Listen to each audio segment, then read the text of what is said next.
Alright. So, let's go with the intro. It's showtime.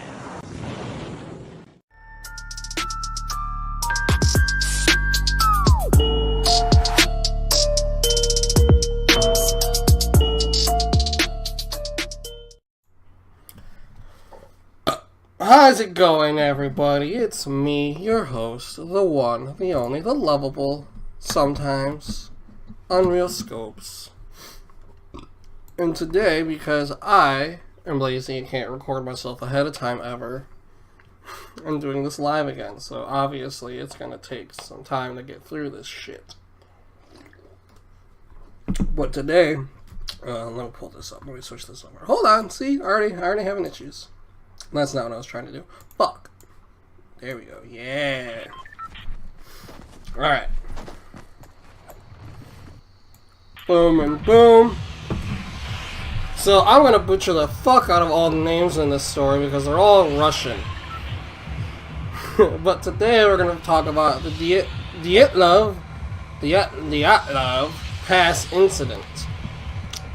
And what that is a group of 9 hikers went into the northern rural mountains, Ural, see, I'm already fucking up, mountains in the former Soviet Union between the 1st and 2nd of February 1959. It is unknown how they died, but they all died in really odd fucking ways. Like, I was doing a recap of this story today, listening to a couple different podcasts. And every time, like, literally, oh, almost missed the roof. Every time you're like, okay, maybe they died because of this, or maybe they died because of that. Like, something else pops up. Like, you're like, oh, no, they couldn't have died because of this happened. And it's really fucking bizarre. But, what the fuck, this is a shit landing. Fucking shit! I will do my best to reiterate what happened in those days, and maybe you guys can give me a few theories. So,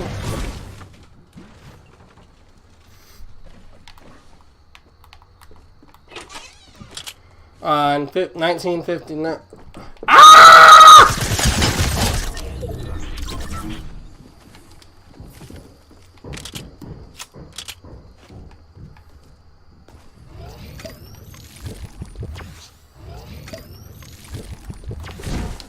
We're never gonna get through this story, guys. Ever.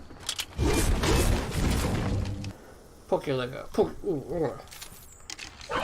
This person's still trying to figure shit out.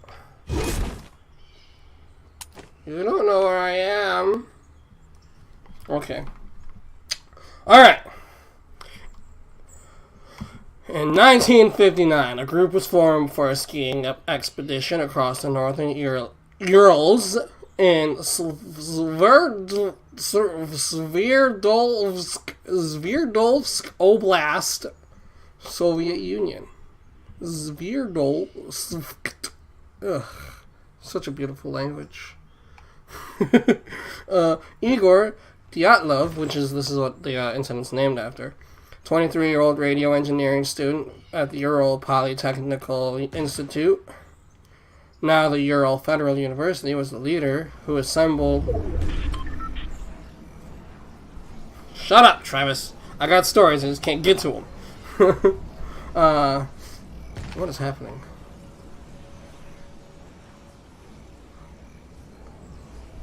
Okay, I don't gotta go too far. I'm just gonna chill here for a minute. Yeah, let's just tell this story. Alright. He was the leader who assembled a group of 9 others for the trip, most of whom were fellow students and peers at the university. Each member of the group, which consisted of 8 men and 2 women, were experienced grade 2 hikers with ski tour experience and will be receiving grade 3 certification upon their return.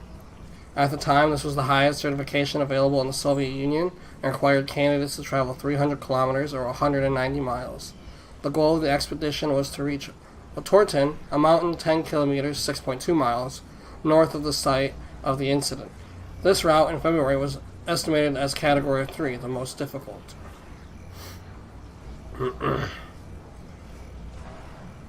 I don't speak Russian, Jared, not even a little bit.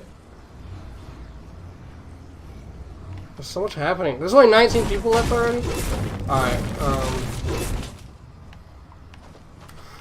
fucking hell. Alright, I got 40 more seconds to tell this story. Let me just, get in here. I'll close the leg. Okay.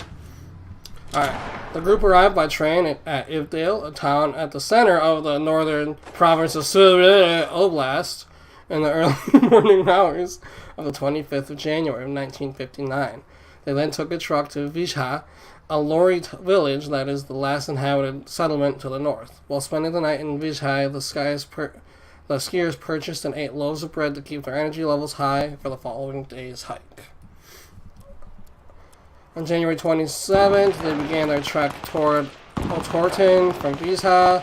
On 28th of January, one of the members, Yuri Yudin, who suffered from severe health ailments, including a heart defect, turned back due to knee and joint pain that made him unable to continue the hike. The remaining group of 9 people continued the trek. Ah! Oh shit, a shotgun! Gimme. Gimme. Run away.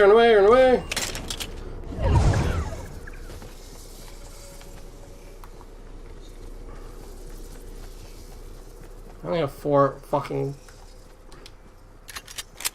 3 bullets from my bow. Shouldn't have reloaded that.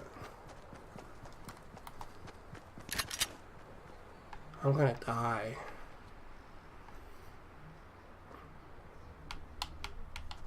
Quit rushing the story. I get it. Because they're in Russia.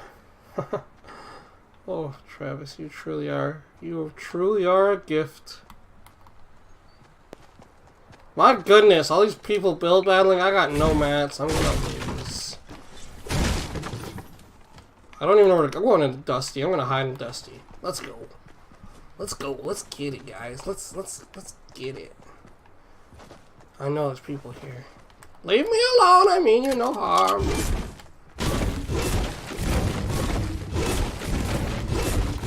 Don't hurt me.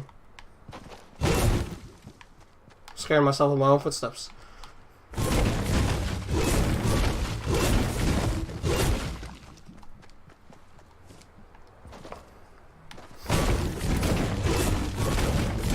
Fuck, I broke a tree, did not mean to do that. Oh, there's a guy here.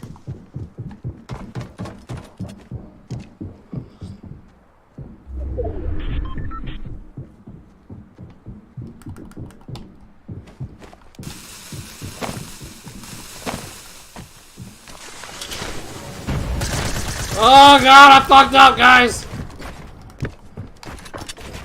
Oh god, I really fucked up! You and your fucking drum gun, you bitch! Ah!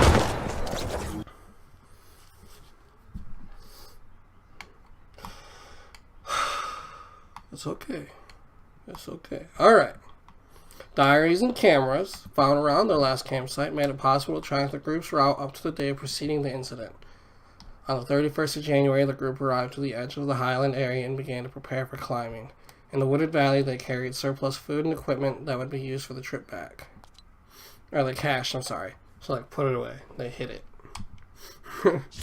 The following day, February 1st, the hikers started to move through the pass. It seems they planned to get over the pass and make camp for the next night on the opposite side, but because of the worsening weather conditions, they lost their visibility, and they accidentally deviated west, up towards the top of the mountain they're on, the Kolate Siaki. When they realized their mistake, the group decided to stop and set up camp there on the slope of the mountain, rather than moving less than a mile downhill to a forested area, which would have offered some shelter from the elements. Which is really odd for those, because, you know, they were level 2, going to be level 3. So they had experience, and yet they decided just to post up there at the mountain, so maybe they were, like, visibility was, like, super limited. But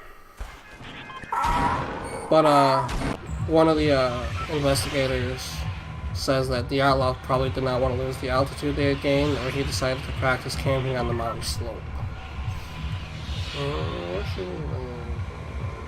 Let's go to polar heat.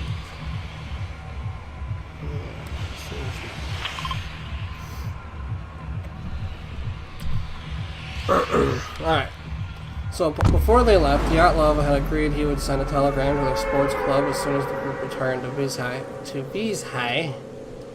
It was expected that this would happen no later than the 12th of February, but Dyatlov had told Yudin before his departure from the group that he expected to be longer. When the 12th passed and no messages were received, there was no immediate reaction. Oh man, I don't need to know. Don't see me, don't see me, don't. Oh my god, there's so many people here. Leave me alone. Alright. So pretty much, then people didn't start getting worried until the 20th of February when his buddy's like, yo, like, they said they was gonna be late. But they should be back by now, homie. Like, shit's not right. On February 26th, the searchers found the group's abandoned and badly damaged tent. Campsite baffled the search party. The student who found the tent said the tent was half torn down and covered with snow. It was empty, and all the group's belongings and shoes had been left behind. Investigators said that the tent had been cut open from the inside, like they were trying to get away from something. Investigators said that the tent had been cut open from the inside. 8 or 9 sets of footprints left by people who were wearing only socks or a single shoe, or even were barefoot, could be followed leading down towards the edge of the nearby woods. And at this point,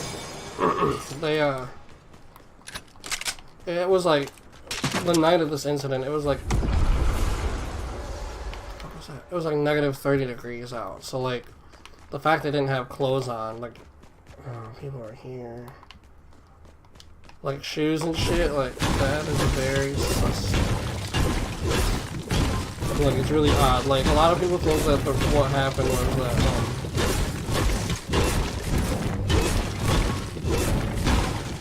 they experienced a form of hypothermia. Because what happens is, like in severe cases of hypothermia, like people. There's only 7. Before you die, like your body gets like super hot, like because the way your vessels are constricting and everything. So some people think that that's what happened. Why would they just leave?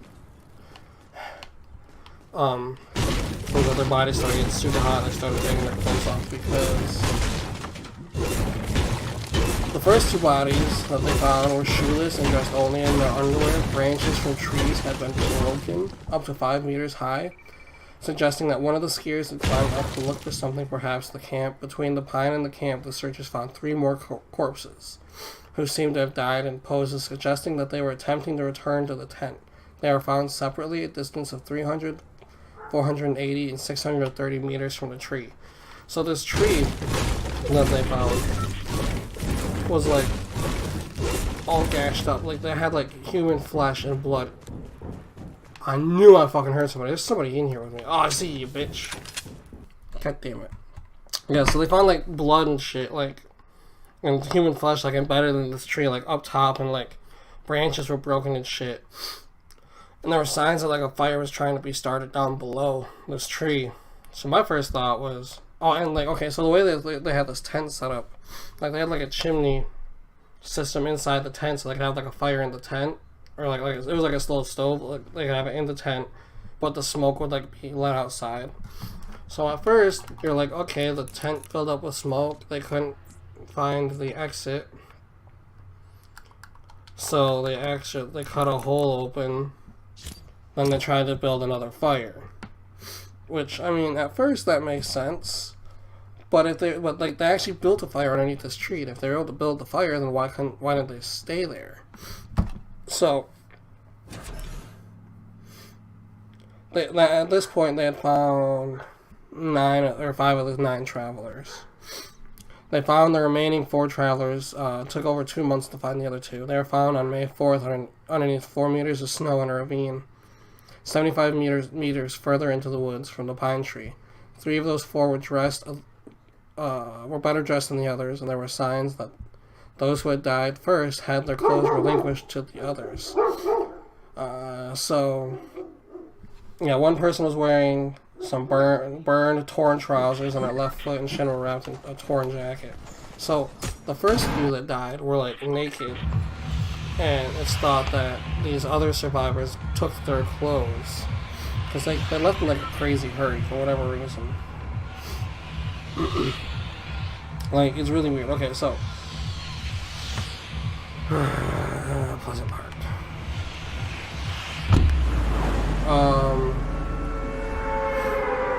Like, at first you're like, okay, they just died of hypothermia. But one of them, these are the notes that they have. Hypothermia for Igor, hypothermia for Yuri, for Maya? The female group, she had severe chest trauma. Her eyes were missing, and her tongue was missing. Like, they just didn't find them. Oh, fucking hell. Which, okay, that might rule out hypothermia. What? Nope, don't. Oh, okay. Uh-oh. Leave me alone, please. Leave me alone, please. Nope, leave me alone, please. Oh, God, leave me alone! Leave me alone! What the fuck? Hypothermia. Nikolai had a fatal skull injury. Semyon had severe chest trauma. His eyes were missing.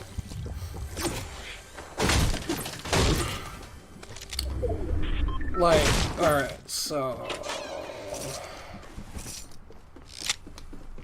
The legal inquest started immediately after the first 5 bodies were found. A medical examination found no injuries that might have led to their deaths. It was eventually concluded that they had all died of hypothermia. Slobodin had a small crack to his skull, but it was not thought to be a fatal wound.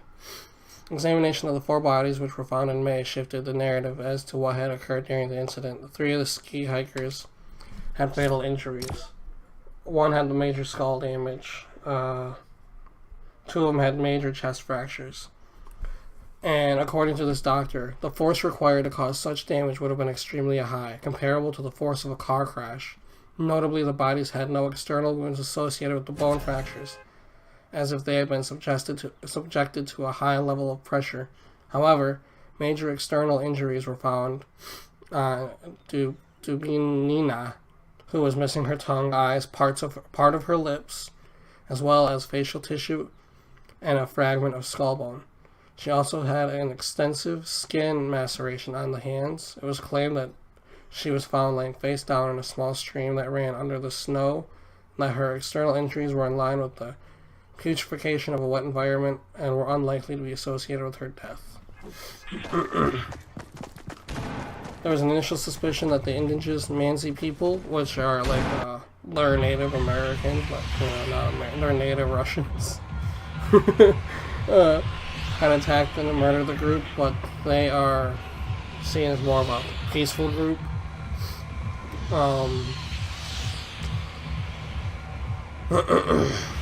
Some of them only had 1 shoe, others had no shoes or were only wearing socks. Some were found wrapped in snips of ripped cloth, assumed to have been cut from those who were already dead.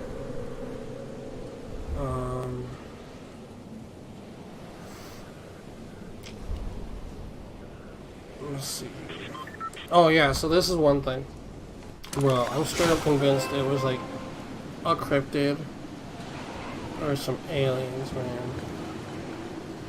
So, when documents came out like about their autopsies, there was nothing mentioned about how their internal organs were at all. And when they did... I'm gonna hit you, bitch. I'm gonna hit you. Come here, boy! Get my chest. Get on my chest. That's a shitty chest.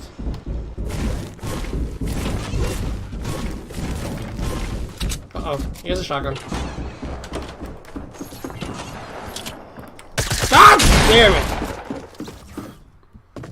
1 shotgun head to the fucking face. God damn. So when they found these people, like when they did the testing on their clothes and everything, they found like high levels of radiation on one of the victims' clothing. And I guess all of them had like some sort of radiation. And the families recalled that like during the funerals, like some of their hair had like grayed, and their hair had grayed, and they seemed to have like an orangish glow to them. And that same night, from other camps around the area, like villages, it was reported that they saw like orbs in the sky. And there's actually a picture that these hikers took that looks like they were trying to take a picture of said orbs. What's up? Okay. Yeah, another group said that they saw the orange orbs in the sky the same night. Similar spheres were observed in adjacent areas continually during the period from February to March. So, yeah. The theories are that there was an avalanche, but there was no evidence to support that. And the weird thing about it, like some people were saying that the Russians were testing nuclear shit out there, and some people think maybe they ran across some shit they shouldn't have seen. But the Russia said, no, we're not testing shit out here, don't worry, you can believe us. But after this happened, the Russian government quickly like closed the case, like, oh no, they just died of hypothermia, case closed. Oh, but that's it, pretty much, for the most part. Like, no one knows what happened to these people. Some of these people were fully dressed, some of these people weren't dressed at all. There was at least 2 fires that they had started. I don't have a gun. Fuck. I don't have anything. So yeah, like, it's weird because, like, you know, they had radiation on their skin. And their clothes were orbs spotted. These people were experienced hikers. But yeah, so it's fucking weird, man. It doesn't make any fucking sense. None of it does. They found fucking blood like engraved in the fucking trees. Like, they were like climbing hard to get these branches and shit. They started a fire and then they just all wandered away from it. Like, what? It's so weird, man. And then the cut from the tent from the inside had to have been aliens, man. Had to have been.